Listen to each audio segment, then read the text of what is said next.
ଦିନେ ଜଣେ ମତ୍ସ୍ୟଜୀବୀ ନଦୀରେ ମାଛ ଧରୁଥିଲେ। ବହୁତ ସମୟ ପରେ ଜାଲରେ କିଛି ପଡ଼ିଲା ଭଳି ଲାଗିଲା। ସେ ଜାଲକୁ କୂଳକୁ ଆଣି ଦେଖିଲେ ସେଥିରେ ଗୋଟିଏ କୁନି ମାଛଟିଏ ପଡ଼ିଛି।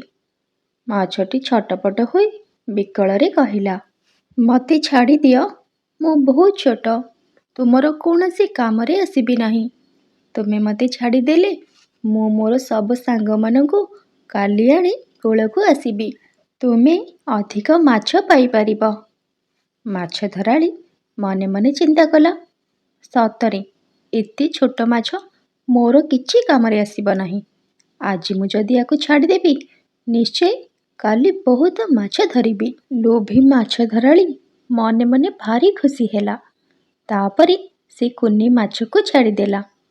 ତା ପରଦିନ ମାଛ ଧରାଳି ନଦୀ କୂଳକୁ ଆସି ବସିଲା। କିନ୍ତୁ ଗୋଟିଏ ହେଲେ ମାଛ ଆଉ କୂଳକୁ ଆସିଲେ ନାହିଁ।